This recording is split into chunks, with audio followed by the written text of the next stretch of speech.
Hi everyone, welcome back to Uncensored. I'm Marianne from Yachts Mermaids, and today we have Captain Dean from Motor Yacht Arians. Thank you, Dean, for being here today. It's my pleasure. Thanks for having me. I'm just so happy that I actually finally got a captain to come to the show.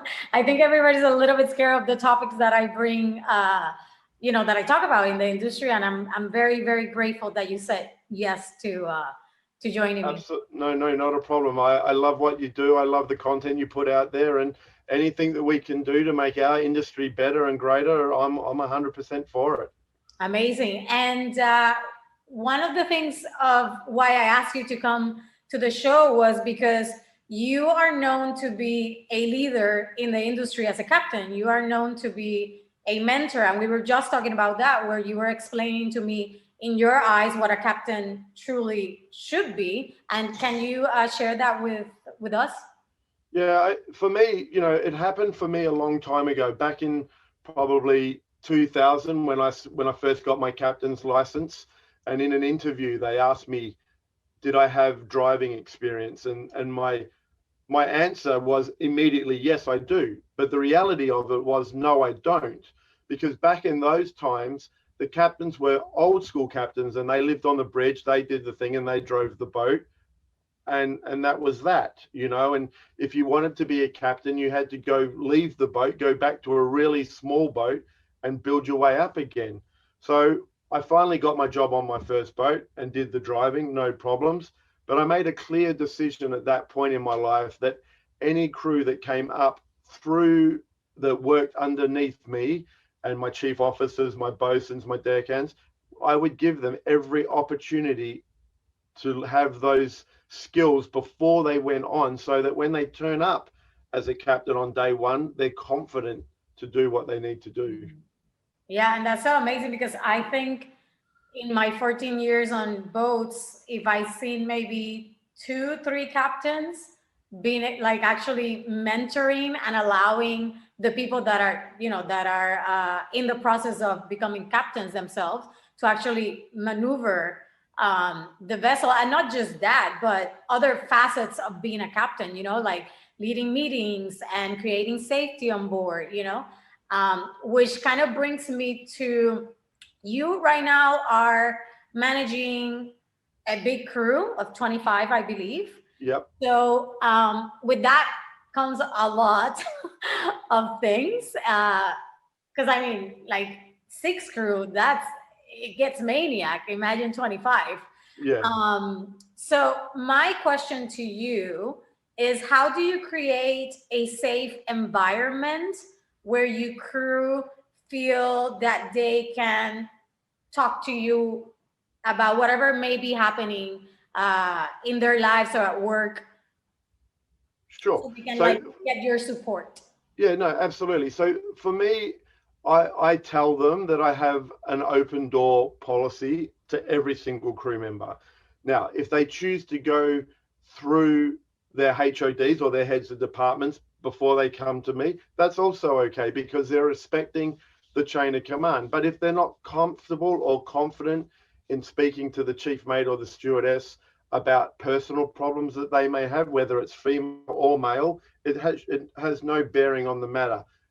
I project that I am a safe place, and that I try and maintain contact with them so that I can also predict where there's a problem. One of the things that some captains do, and I don't want to get into a debate whether they're right or they're wrong, but for me, I interact with the crew regularly, daily, so that, and we go out, we drink together, we go to the beach together, we work together, and we work hard chartering together.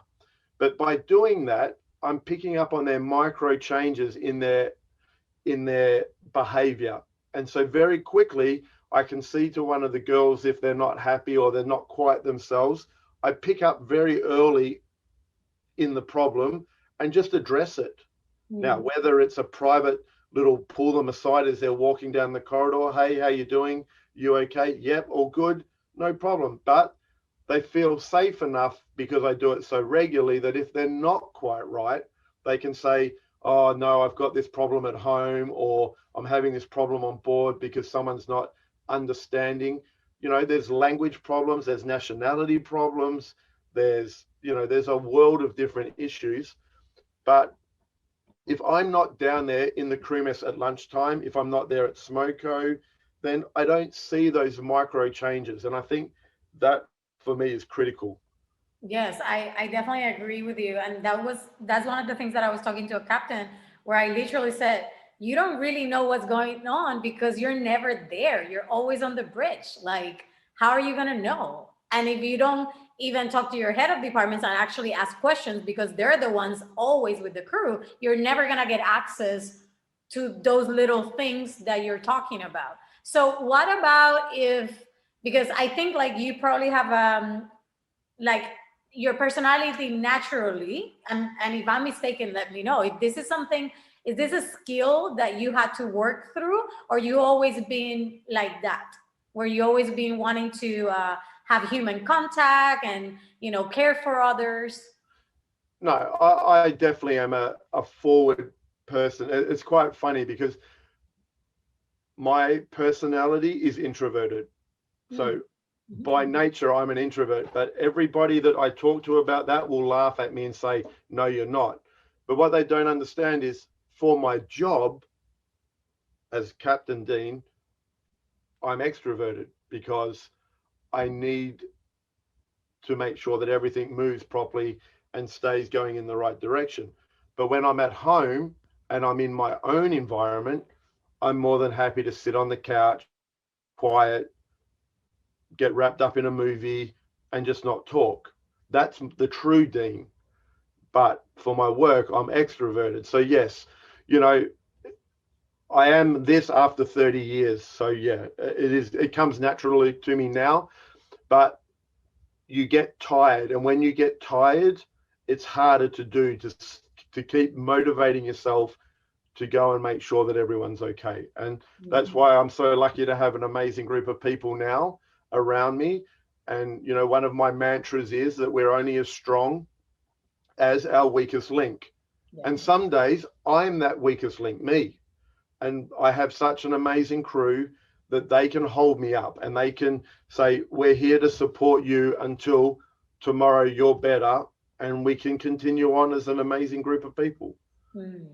I love it. And yes, so I love the fact that you say, like, this is not who I am naturally. This is the choice I have taken in order to fulfill the role that I want to do and explore, as a captain. Yeah, So 100%. it's very important that people understand it's a choice.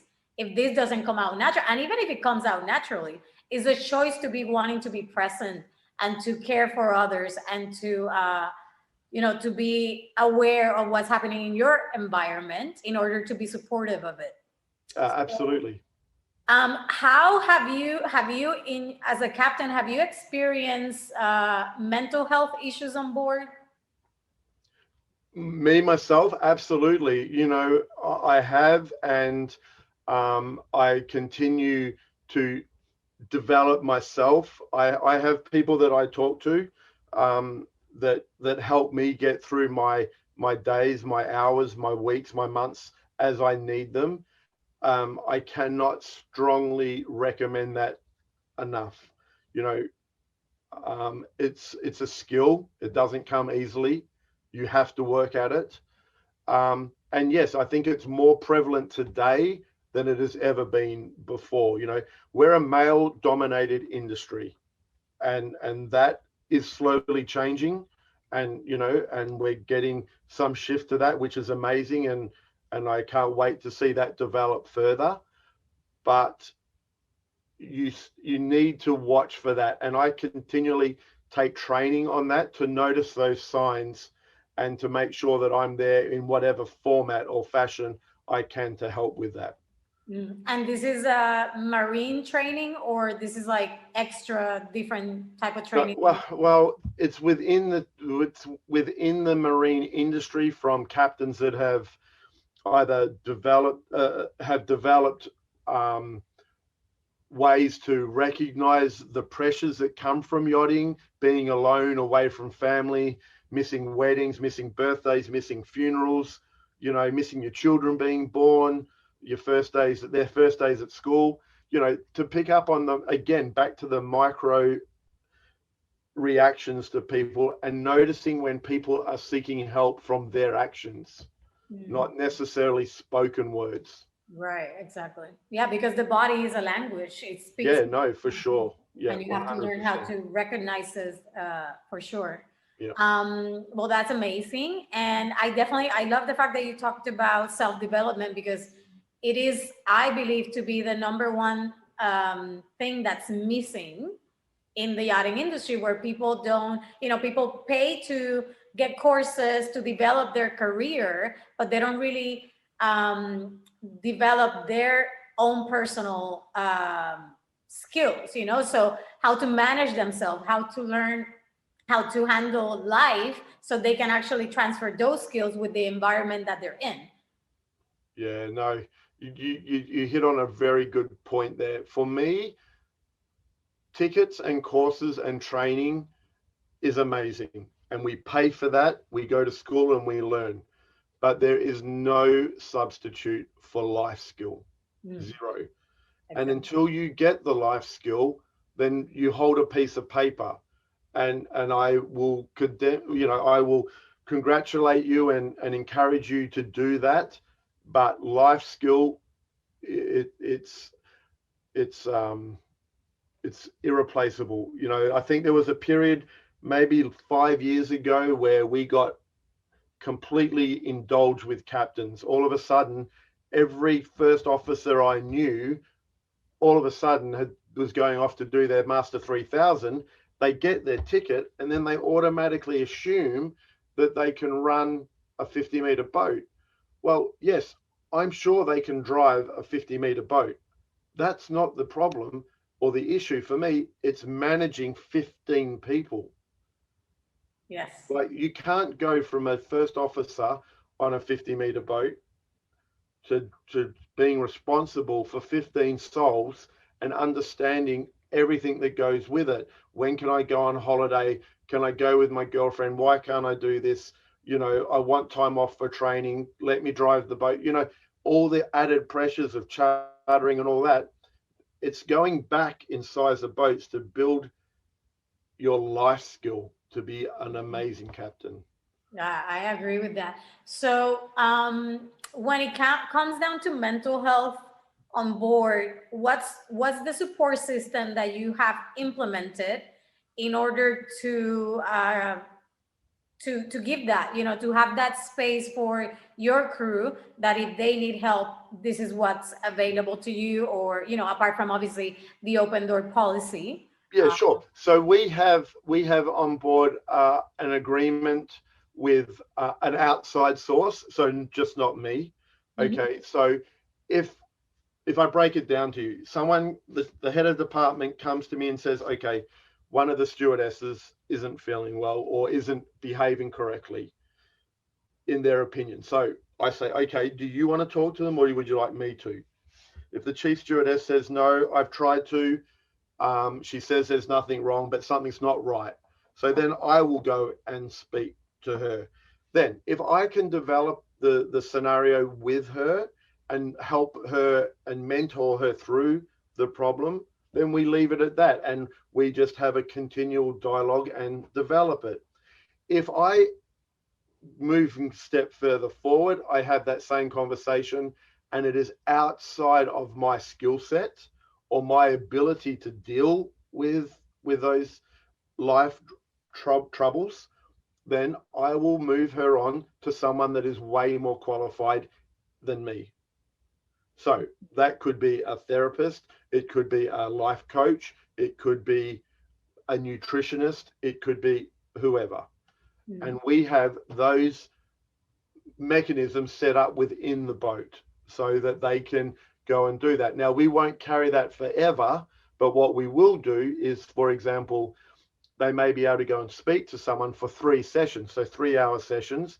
If they're getting a result from that, and after those 3 hours they want to continue, then that's up to them, and then they invest in themselves to continue to get better.